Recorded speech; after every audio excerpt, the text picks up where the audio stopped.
The topic of Open Heaven Devotional May 9th, 2025 is Your Lifetime. Memory verse, Psalm 24:6. This is the generation of them that seek him, that seek thy face, O Jacob, Selah. Bible reading, Ecclesiastes 3, verse 1 to 8. Verse 1. To everything there is a season and a time to every purpose under heaven. 2. A time to be born and a time to die. A time to plant and a time to pluck up that which is planted. 3. A time to kill and a time to heal, a time to break down and a time to build up. 4. A time to weep and a time to laugh, a time to mourn and a time to dance. 5. A time to cast away stones and a time to gather stones together, a time to embrace and a time to refrain from embracing. 6. A time to get and a time to lose, a time to keep and a time to cast away. 7. A time to rend and a time to sow, a time to keep silence and a time to speak. Verse 8. A time to love and a time to hate, a time of war and a time of peace. Message for today. A person's lifetime is the period between the fellow's birth and death.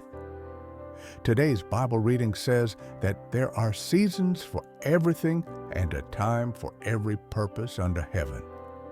Everyone is assigned to a purpose here on earth, and after a while, regardless of whether they fulfill their purpose or not, they die.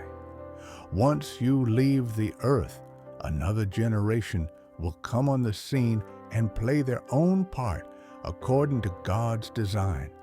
Ecclesiastes 1 verse 4. The question is, during this period when you are playing your own part, will you make a mark in the sands of time? Will you fulfill your destiny or just pursue mundane things? David followed after God so much that he called him a man after mine own heart. Acts 13 verse 22. Little wonder he lived such an impactful life and is still regarded as Israel's greatest king up until today. Another fellow, Methuselah, was only known for his day of birth and death. He was the oldest man recorded in the Bible, and apart from the fact that he had sons and daughters, nothing else was written about him. Genesis 5, verse 25 to 27. Enoch, on the other hand, walked with God, and this made his lifetime count.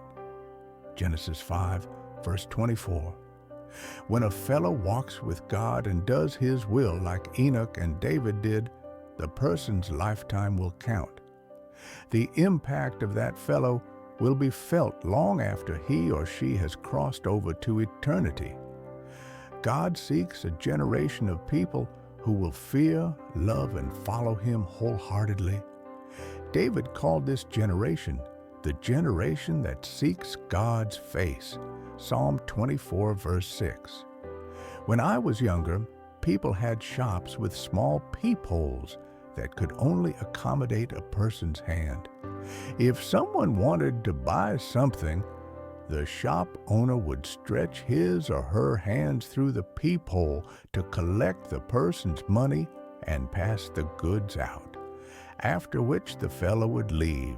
However, if the fellow insists on seeing the shop owner would open the door so they can meet face to face. Beloved, God wants you to seek his face and not just the blessings in his hands. If you want your life to matter, don't focus on the things you can get from him. Seek his face so you can have access to him. Don't only ask God for material things. Ask him to show you his face so that when the world looks at you, they will see his glory. Exodus 34, verse 28 to 35. Action point. Seek God's face and live according to his will so your life can make an impact in a world. Bible in 1 year. 2 Chronicles 5 verse 7. Hymn 7. I am thine, O Lord. Thanks for listening. Like and subscribe.